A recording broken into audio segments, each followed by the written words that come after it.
성령의 은사에 대한 바른 이해를 위해서 은사의 유익성과 사용 방법에 관해서 방언과 예언의 예를 들어 말씀하시는 두 번째 말씀, 예언은 무엇입니까?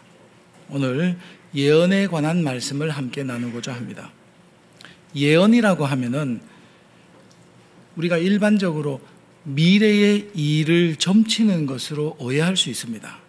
세상에서의 예언은 미래를 점치는 것으로 우리가 알고 있기 때문에 그렇게 우리가 받아들이는데, 성경에서 말하는 예언은 꼭 미래의 일을 점치는 것이라 이렇게 이야기할 수 없습니다. 그것이 아니라 성경에서의 예언의 정확한 표현은 하나님이 맡겨주신 말씀이에요. 성경에서 말씀하시는 예언은 미래의 일만 말하는 게 아니라 지금 현재의 일도 있고요, 과거에 지나간 일도 말씀하실 때가 있어요. 어느 시점이냐는 그 시점을 넘어서 하나님께서 우리들 마음속에 새겨주시고 맡겨주시고 그 말씀을 외치라고 주신 그것이 바로 예언입니다.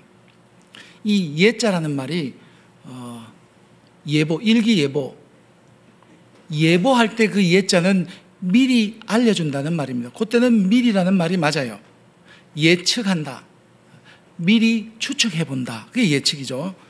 그때는 이 예자가 미리라는 말을 의미를 가지고 있지만은 예금한다. 여러분, 예금하는데 미리하고 무슨 의미가 있어요? 그때는 그 예자는 미리라는 뜻이 아니고 맡긴다는 뜻입니다. 내가 가지고 있는 돈을 은행에 잠시 맡기는 것을 예금한다, 그런 뜻입니다. 그러니까 예언이라는 말이 미리 말하는 것을 말하는 게 아니에요. 하나님이 우리의 심령 속에 맡겨주신 말씀이다, 그게 예언이에요. 하나님께서는 하나님의 종을 택하시고 그 종의 입에 하나님의 말씀을 맡겨서 사람들 앞에 하나님의 뜻을 알리도록, 외치도록 하시는 말씀이 바로 예언의 말씀이다. 하나님의 말씀을 맡은 자들은 외쳐야 하는 사명을 가진 사람들입니다. 하나님의 말씀이 임하시면은요, 듣든지 아니 듣든지, 알든지 모르든지, 행하든지 행하지 않든지, 그건 2차적인 문제고, 외치는 것이 반드시 있어야 하는 1차적인 문제입니다. 내가 이렇게 외치면 사람들이 알아들을까 못 알아들을까, 그거 염려하지 말라는 거예요. 하지도 않을 건데 외쳐봐야 뭐 하겠느냐, 그런 염려하지 말라. 그건 2차적인 문제고, 일단은 외쳐놓고 그 다음에 알든지 모르든지, 행하든지 행하지 않든지, 그건 2차적인 문제라는 것을 알아야 합니다. 또 예언에 대한 다른 오해는, 예언하면은 주로 꾸짖는다, 나무란다, 비판하고 비난하고, 그리고 심지어는 저주하는 것이라고 생각할 때가 많이 있습니다. 나는 예언의 말씀을 받아서 다른 사람을 깎아내리고 다른 사람을 이렇게 정죄하고 그리고 저주까지 하는, 그렇게 하면은 나는 그런 부류에 속하지 않는다는 것을 은근히 나타내고, 또 그래야 내가 올라간다고 생각하는 착각 때문입니다. 이것은 교만에서 출발하는 착각입니다. 하나님께서는 교만한 사람에게는 절대 하나님의 말씀을 맡기지 않으십니다. 잘못된 사람이에요. 하나님께서 하나님의 말씀을 맡겨주셔야지만 그게 예언의 말씀이지, 하나님은 맡기지도 않았는데 자기의 뜻을 말하고자 하나님의 입에 말씀을 집어넣어서 하나님이 나에게 말씀하셨습니다, 이렇게 말하는 사람들, 이것을 우리가 분별할 수 있어야 합니다. 무조건 하나님이 말씀하셨습니다 하면 무조건 그냥 맹목으로 아멘 아멘 할 것이 아니고, 그게 진짜 하나님이 맡겨주신 말씀인지 아니면 지 뜻을 하나님의 입에 집어넣었는지를 우리가 잘 알아야 한다는 거예요. 그걸 분별하지 못하니까 사람들이 너무나 이 바람에 흔들리는 갈대와 같이 왔다 갔다 합니다. 하나님의 말씀을 외치고 하나님의 말씀을 맡은 사람은 자기 자신이 더 나쁠 수 있다는 것을 인정하고 말씀을 외쳐야 합니다. 말씀을 외치는 사람은 더 낮은 자리에 내려가서 말씀을 외쳐야 돼. 다른 사람을 좀 무시하고 얕보는 마음을 가지고 외치면 이 사람은 이미 교만했기 때문에 그것은 하나님이 맡겨주신 말씀이 아닐 가능성이 훨씬 더 높습니다. 그건 따라가면 안 돼요. 말씀을 전하는 사람이 잘나서 외치는 게 아니라는 거죠. 하나님이 맡겨주셨기 때문에 오히려 더 겸손하고 낮춰서 나는 더 나쁠 수 있고 그리고 나는 더 낮은 자리에 있는 사람으로서 외쳐야지만 그것이 진짜 하나님의 말씀을 맡은 자로서 외치는 사람입니다. 고린도전서 9장 27절에 내가 내 몸을 쳐 복종케 함은 내가 남에게 전파한 후에 자신이 도리어 버림을 당할까 두려워함이로다. 기독교 역사에서 제일 많은 복음을 전했던 바울이 고백한 말씀입니다. 자기가 잘나서 외친 게 아니에요. 잘나서 말씀을 가르친 게 아니에요. 하나님의 말씀을 맡았기 때문에 두렵고 떨리는 마음으로 더 낮은 자리에서 날마다 자기를 쳐서 복종케 하면서 하나님의 말씀을 전파하였다는 고백입니다. 이래야지만 말씀을 맡은 자가 될 수 있습니다. 예언의 말씀은 3절 말씀에 보니까 예언하는 자는 사람에게 말하여서 덕을 세우며 권면하며 위로하는 것이라 그랬습니다. 하나님의 말씀이 임하시면은요, 덕을 세워야 돼요. 교회에 덕을 세워야 되고, 그리고 형제에게 권면하는 말씀이 되어야 하고, 그리고 위로하여서 상처를 치료하는 말씀이 되어야 한다는 말씀이에요. 하나님의 말씀을 예언한다고 그러고 하나님의 뜻을 받았다고 하면서 다른 사람을 정죄하고 비난하고 저주했던 분들이 혹시 계신다면 이 자리에서 당장 회개해야 됩니다. 우리가 은근히 협박하는 말을 하는, 당신 그렇게 행하면 하나님께 매를 맞을 거야, 이런 말을 한 사람이 있다면요, 하나님 앞에서 회개하셔야 된다는 거예요. 내가 말씀을 맡은 자로서 말씀을 외쳤다면 교회의 덕이 되어야 되고, 형제를 붙잡고, 형제요, 나도 잘못할 수 있고 당신도 잘못할 수 있고 우리 연약하고 우리 다 죄인끼리 정말 하나님의 뜻이 무엇인지 함께 잘 생각하고 함께 하나님의 뜻을 세워나가도록 합시다. 그렇게 권면하는 사람이 되어야 되고요. 없었던 상처까지도 내는 말이 아니라 깊이 받았던 상처, 심지어는 자신도 모르는 트라우마까지도 그렇게 잘 치료할 수 있는, 위로하는 말씀이 되어야지만 그게 정말 예언의 말씀입니다. 또 그리고 우리가 말씀을 들을 때 조심해야 되는 게 있는데, 지금까지 내가 믿어왔어요. 그리고 말씀도 많이 들었습니다. 지금까지 내가 알고 있던 것이 전부 다 쓸모없고 무용지물처럼 이야기하고요. 그리고 내가 지금까지 믿어오고 지금까지 예배하고 봉사하고 내가 행해오던 모든 것들이 다 쓸데없는 짓 한 것 같이 캄캄해지고, 수족을 잘라내듯이 손발이 다 잘라내지고 내가 지금까지 뭘 했나 허무한 생각을 만들도록 하는 말이 있다면 그것은 예언의 말씀이 아니라 이단이 아닌가 의심해 보아야 합니다. 이런 마음을 사로잡는 것이 이단이 하는 짓이에요. 우리가 늘 부족하기 때문에 늘 마음에 짐을 진 것 같은 틈이 있어요. 구원파가 이야기하는 것이, 당신 구원받았습니까? 당장 죽어도 하나님 나라 갈 수 있습니까? 그렇게 질문을 치고 들어오면은 내가 어제도 거짓말했고 어제도 못된 짓 했고, 그 틈을 밀고 들어와서 우리의 마음을 사로잡아서 하나님 말씀 듣는 게 아니라 그 사람 말 듣게 만든다는 거죠. 나를 무기력하게 만들고 나를 무능하게 만들면은 말하는 그 사람 말을 들어야 될 것 같아요. 그 사람 좌하면 좌하고 우하면 우할 것 같은, 그렇게 따라가는, 꼭 그 코를 꿰가지고 끌고 가는, 외양간으로 그 도살장으로 끌려가는 그런 소처럼 만들어 버립니다. 그 사람에게 좌우되는 인생이 되고 만다는 거죠. 하나님의 말씀을 듣고 혹시 나를 꾸짖을 때가 가끔 있어요. 나를 찌르시는 때가 있는데 그것이 끝이 아니라 그 나를 꾸짖고 찌르시는 그 말씀을 통해서 구원의 빛이 비춰져야 합니다.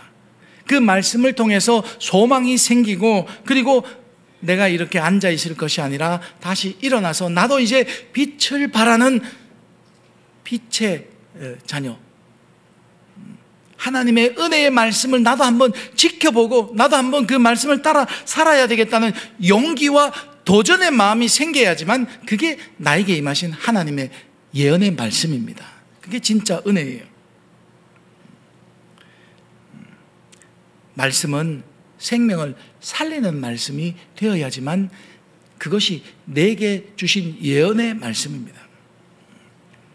그리고 예언의 말씀은 교회에서 가르치기 위하여 깨달은 말씀이 되어야 합니다. 19절 말씀이 그것을 이야기하고 있습니다. 교회에서 남을 가르치기 위하여 깨달은 마음으로 하는 5마디가 그게 바로 예언의 말씀이라는 거죠. 그것은 무슨 말인지 알아듣지 못하는 1만 마디의 방언보다 훨씬 더 가치가 있다는 말씀을 우리에게 가르쳐주고 있습니다.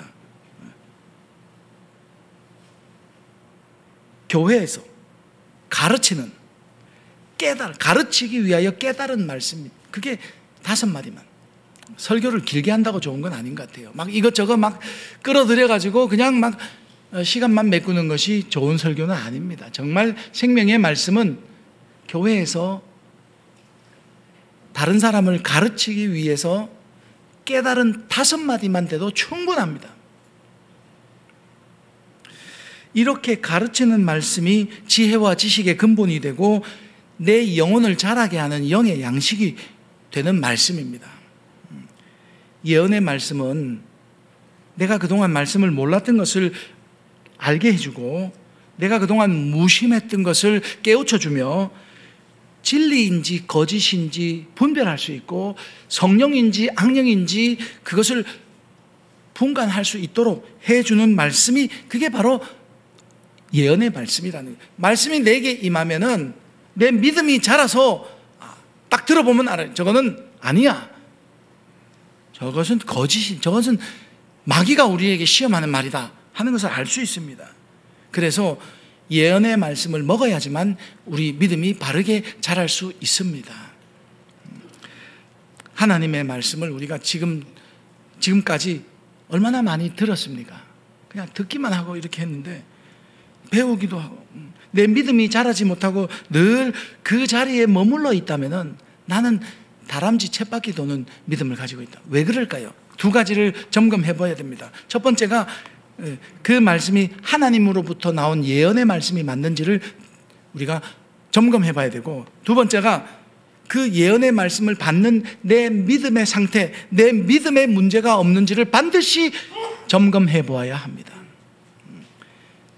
1번을 확인하지 않으면 2단에 빠지게 준비가 다 된 사람이에요. 2번을 확인하지 않으면 내 믿음은 영양실조 걸린 믿음이고 자랄 수 없는 믿음, 공허한 믿음이 됩니다.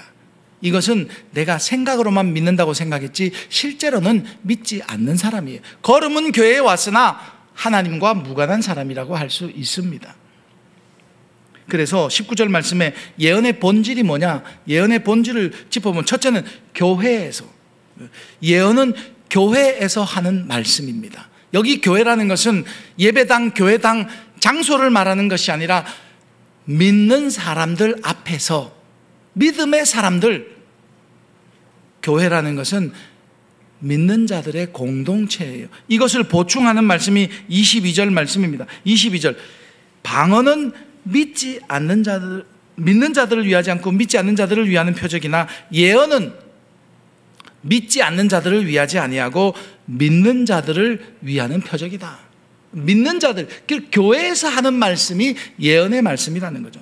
둘째는 가르치기 위한 말씀이 예언의 말씀입니다. 깨우쳐 준다는 거죠. 가르친다는 것은 모르는 것을 알게 하는 지식으로만 끝나지 않고 그 말씀대로 행할 수 있도록 믿음을 자라게 하고 양식이 되는 삶을 가르치는 것이 되어야 합니다. 이 두 가지가 다 함께 포함되어 있어야 합니다. 지식의 말씀을 전하는 것과 삶의 본으로 행하는 말씀이 진짜 예언의 말씀으로 내 믿음을 자라게 하고, 그리고 그게 정말 영의 양식이 되는 말씀입니다. 사도 바울이 3차 전도 여행을 마치고 예루살렘에 올라가는 여정에서 사도행전 20장을 보면 밀레도에 잠시 머물렀어요. 밀레도에 머물면서 에베소 교회 장로들을 청하여 고별 설교를 하면서 내가 지금 예루살렘으로 올라가면 고난이 기다리고 있고 죽음이 기다리고 있다는 것을 말씀하지만, 그러나 고난과 죽음이 기다리고 있을지라도 나는 복음 전하는 일을 마치려 하면은 내 목숨을 조금 더 귀한 것으로 여기지 않는다. 그렇게 자기 목숨을 복음 전하는 일에 내가 다 바치겠다, 다 쓰겠다, 그렇게 말씀했습니다. 그리고 한 장 더 가서 21장에는 배를 타고 가이사라에 와서 가이사라의 빌립의 집에 머물면서는 예언의 말씀을 받은 아가보라는 선지자가 내려와서 바울의 띠를 가지고 자기 수족을 묶고 예언하기를, 이 띠의 임자가 예루살렘으로 올라가면 이와 같이 결박당하게 될 것이다 예언을 했어요. 주변에 그 예언의 말씀을 들은 모든 사람이 바울을 말렸습니다. 올라가면 고난당하고 올라가면 결박당하고 올라가면 죽음의 길인데 왜 올라가려고 하느냐, 고난을 피하고 올라가지 마라. 그런데 사도 바울이 올라간 이유는, 예루살렘에 간 이유는 고난을 몰라서 안 올라간 게 아니에요. 예언의 지식의 말씀이 부족해서 올라간 것이 아니라 다 알지만 바울에게 주어진 삶이 복음을 위하여 고난받는 일이기 때문에 나는 알기 때문에 올라가는 거예요. 이것이 삶을 통하여 가르친 말씀입니다. 예수님께서 제자들에게 내가 예루살렘에 올라가면 고난받고 죽임을 당할 것이라는 것을 3번씩이나 경고하시면서도 예루살렘으로 올라가신 그 믿음의 본을 바울이 본받은 거예요. 그리고 이 말씀을 전한 것은 바울의 그 본도 앞으로 예수 믿는 모든 사람들이 믿음을 지키기 위해서는 어떠한 고난과 비바람이 불어도 나는 그 길을 가리라, 이렇게 갈 수 있는 용기와 힘을 주는 것이, 그게 바울의 삶으로 가르친, 믿음의 본으로 가르친 말씀입니다. 지식으로 가르치는 것이 아니라 삶으로 본으로 가르치는 말씀이 예언의 말씀이 되어야 하기 때문에 우리는 말씀을 들을 때에 그 사람이 무슨 말을 하느냐에 관심을 가지면 안 돼요. 말이야 얼마나 청산유수로 잘할 수 있겠습니까? 좋은 말이 얼마나 많겠습니까? 사랑합시다, 서로 희생합시다. 말은 말에 빠지면 안 돼요. 그 사람이 그런 말 했다고 빠지면 안 된다는 거예요. 그러면 그 보이스 피싱에 당할 수밖에 없습니다. 그 사람이 어떤 삶을 사느냐에 우리 주목해 볼 수 있어야 됩니다. 삶으로 가르치는 예언의 말씀이 되어야지만 이것이 진짜 우리 교회를 위해 또 나 자신을 위해서 맡겨주신 말씀이라는 거예요. 예언의 말씀은 나를 무력하게나 무능하게 만드는 말씀이 아니고 용기와 힘을 주고요, 그리고 나에게 그냥 귀만 크고 머리만 커지게 하는 말씀이 아니라 삶을 통해서 섬김의 본을 보여주고 고난의 길을 따라갈 수 있도록 용기를 주는 말씀이 되어야지만 그게 진짜 예언의 말씀이고 그게 내 믿음을 자라게 하는 살아있는 하나님의 말씀이 되는 줄로 믿습니다. 깨달은 말씀이 예언의 말씀이, 깨달았다는 이 말씀이 바로 내가 잘나서 내가 똑똑해서 다른 사람은 모르는 걸 내가 깨달았다는 것이 아니고요, 하나님께서 내 마음에 내 심령의 말씀을 새겨주시고 맡겨주신 말씀이라는 것이 깨달은 말씀이에요. 어느 나무 밑에서 명상하다가 도를 깨달은 게 아니고 하나님께서 우리의 마음속에 새겨주시면서 깨달음을 주신 거예요. 그게 맡겨주신 말씀입니다. 그게 진짜 예언이에요. 하나님이 맡겨주셨기 때문에. 오늘 장로님 기도하시면서도 성령으로 깨우쳐 주시고 성령의 권능으로 말씀을 선포하게 되는, 그게 예언의 말씀입니다. 제가 하는 게 아니에요. 성령께서 그 말씀을 조명하셔서 깨닫게 해야지만 내 마음에 새겨질 수 있고 그 말씀을 외칠 수 있는 사람이 될 수 있습니다. 삶으로 또 살아갈 수 있는 말씀이 됩니다. 예수님께서 이런 말씀했습니다. 제자들에게 내가 너희에게 가르친 모든 말씀이 보혜사 성령께서 오시면 너희들에게 생각나게 하실 것이다. 그래서 보혜사 성령께서 깨닫게 하신다는 거예요. 여러분 마음속에 사람이 마음으로 믿어 의에 이르고 입으로 시인하여 구원에 이르느니라, 이 말씀을 듣고 우리가 배우고 지식의 말씀으로 알고 있었다면 그것을 정말 우리의 삶 속에서 깨우쳐 주시는 분은 성령이라는 거예요. 그러니까 우리가 성령의 도우심을 얻기 위해서 기도해야 되는 책임이 있습니다. 이것이 예언의 말씀이 우리들을 가르치시는 가르침의 본질이에요. 교회에서 가르치기 위해서 깨달은 말씀으로 하는 말이 예언의 말씀이 되어야 합니다. 여기를 벗어나면은요, 이것은 잘못된 미래를 점치기 위해서 그게 아니에요. 다른 사람 미워하고 정죄하기, 그게 아니에요. 마지막으로 예언의 말씀은 25절에 그 마음에 숨은 일을 드러나게 되므로 엎드려 하나님께 경배하며 하나님이 참으로 너희 가운데 계신다 전파하리라. 예언의 말씀은 숨은 일들을 드러나게 하신다는 거예요.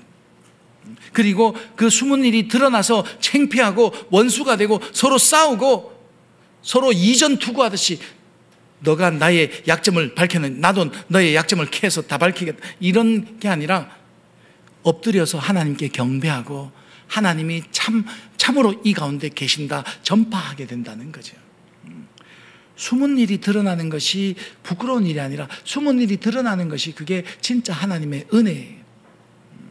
숨은 일이 드러나서 하나님께 엎드려 경배하는 성경의 예는 너무나 많아요. 애굽의 왕 바로가 꿈을 꿨는데 하나님의 영이 감동된 요셉으로 하여금 그 꿈의 해석과 앞으로 될 일을 해석하게 해주셔서 많은 생명을 구원하는 역사를 이룬 것이 숨은 일이 드러나는 거예요. 느부갓네살 왕이 꿈을 꿨을 때에 그 꿈이 무슨 이야기인지 전혀 가르쳐 주지 않았는데 바벨론의 많은 박사와 술객들은 그 꿈을 도저히 알지 못했지만은 하나님의 영이 감동한 다니엘을 통하여 그 꿈이 어떠한 꿈이고 무슨 뜻을 가졌는지 다 해석하게 해주셔서 바벨론 왕 느부갓네살 왕의 그 입술로 고백하기를 여호와 그는 참으로 하나님이시다 고백하게 만드셨어요. 예수님께서도 사마리아를 지나가면서 수가성에 이르렀을 때에 여인이 물들어 나오는 그 음물에서 여인을 만나서 그 여인의 부끄럽고 숨기고 싶은 숨기는 드러내고 싶지 않는 그 이야기를 가르쳐 주심으로 인해서 그 여인을 변화시켜 주시고 그 여인이 물동이를 버려두고 성에 들어가서 내가 메시아를 내가 기다리는 선지자를 만났다, 그 성을 구원하는 역사를 보여주셨습니다. 이런 예들이 성경에 많아요. 예수님은 종은 아니고 말씀을 맡은 종이 아니라 말씀이 육신이 되신 말씀의 주인인 것이 우리와 조금 다른 그 정도예요. 나의 숨은 일이 감추어져서 없던 일로 지나가. 우리는 무슨 일이 있으면 입단속하느라고 쉬쉬거려요. 그게 은혜가 아니에요. 나의 숨은 일이 드러나지 않으면요, 하나님 앞에서 자백하세요. 자백하시고 하나님 앞에 회개할 기회를 주심을 감사하시고 그 일로 인하여 하나님을 더 의지하고 하나님께 더 가까이 나아가게 되는 것이 바로 예언의 말씀입니다. 오늘 이 말씀을 들으시면 내 부끄러운 것, 내 숨기고 싶은 일들을 감추지 마시고 숨은 일들을 드러내는 것이 진짜 하나님의 은혜이다, 하나님께 고백하시면은요, 그게 예언의 말씀이 내게 임한 거예요. 말씀을 정리하겠습니다. 지금까지 수많은 말씀을 들었는데 왜 내 믿음이 자라지 않겠습니까? 우리의 믿음의 단점이 무엇입니까? 말씀에 대한 목마름은, 갈증은 있었으나 말씀에 대한 훈련이 전무했어요. 말씀이 내 귀점만 때리고 그냥 들렸다 말한, 그것은 길가에 떨어진 씨앗으로 말씀은 떨어졌지만 금방 새가 물고 가는 믿음의 모습입니다. 내 귀에 듣기 좋고 내가 좋아하는 말씀은 들으려고 했으나 나에게 꼭 필요하고 나에게 알려주시고자 하시는 하나님의 뜻에는 전혀 무관심했어요. 들으려고 하지 않았어요. 하나님이 무슨 말씀을 하시면 또 내가 귀찮고 힘들고 어려울까 싶어서 아예 마음과 귀를 닫았습니다. 그리고 또 오늘 말씀해 보니까 20절에 악에는 어린아이가 되어야 하는데 악한 일에는 자꾸 우리가 자라서 요령을 피우고 악한 꾀를 부리고 자기 편한 대로 해석하고 악이 장성하다 보니까 무엇이 선인지 무엇이 악인지 분별하지 못하는 자리에 이르렀다는 거죠. 지혜에는 어린아이가 되지 말아야 하는데 지혜에는 어린아이가 되었어요. 말씀 듣는 것도 힘들어하고요, 말씀 읽는 것도 힘들어하고 말씀 지켜 행하는 것은 전혀 생각지도 못해요. 그래서 믿음 생활하는데 성경 말씀 읽는 것은 목사님이 다 해주고요, 그리고 세상에서 삶을 사는 것은 그리스도인의 모습이 아니라 하나님께서 다 알아서 해주기를 바라고, 꼭 자기는 안 하고 AI 인공지능에 다 맡겨가지고 로봇에게 맡겨가지고 그렇게 믿음 생활하는 모습을 가지고 있어요. 전부 다 해달라는 것밖에 없어요. 이것도 해달라고 저것도 해달라고. 자기가 뭘 해보겠다는 소리는 전혀 없어요. 내가 이렇게 하는데 못할 때에 좀 도와주세요. 우리 성도님들, 목사님들, 내가 이렇게 하겠는데 부족할 때에는 서로 도와주는, 그게 진짜 믿음의 모습이 되어야 하지 않겠습니까? 그래서 지혜는 아직도 도의 처보에 머물고 젖이나 먹는 어린아이가 되었고 얕은 물가에서 수십 년간 시간만 허비했기 때문에 우리의 믿음의 단점을 그대로 지니고 있다는 거죠. 이제 우리는 어떻게 해야 되겠습니까? 우리의 믿음이 어떻게 되어야 될까요? 하나님의 말씀에 훈련을 받아야 합니다. 하나님의 말씀의 훈련을 통해서 나도 말씀을 맡은 자라는 것을 깨달아야 돼요. 그리고 그 맡은 말씀을 가지고 형제들을 권면하며 위로하고 교회의 덕을 세우도록 말을 해야 됩니다. 교회가 무슨 일을 하면 다 비난하고 정죄하고 교회가 그래서 되겠느냐, 당신이 그래서 되겠느냐, 이런 말 하지 마시고 교회의 덕을 세우기 위해서 권면하고, 그리고 형제들을 잘 위로해서 상처를 치료받을 수 있도록 믿음을 세우는 믿음이 돼야 돼요. 교회에서 가르치기 위하여 깨달은 말씀을 가지고 이제는 말할 수 있어야 돼요. 내 안에 이 세상에서 쓰던 말 다 버리세요. 그리고 내 안에 정말 그리스도인으로서 부끄러운 생각에서 나오는 말들을 다 버리세요. 교회에서 가르치기 위하여 깨달은 말로 하나님 말씀하는 것처럼 그렇게 해요. 숨은 일을 숨기려고 하지 마시고, 숨기는데 우리의 거의 7알이나 8알의 노력을 하지 마시고 오히려 자백하고 숨은 일을 드러내고 내 믿음이 자라야 돼요. 내 믿음이, 그것이 내 죄라는 것을 인정할 수 있어야 됩니다.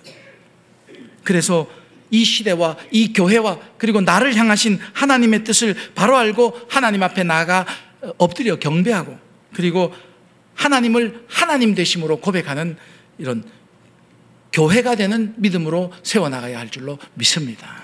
하나님의 말씀이 임할 때에 하나님 앞에 응답하는 저와 여러분이 되시기를 주님의 이름으로 축원합니다. 기도하겠습니다. 예언은 무엇입니까?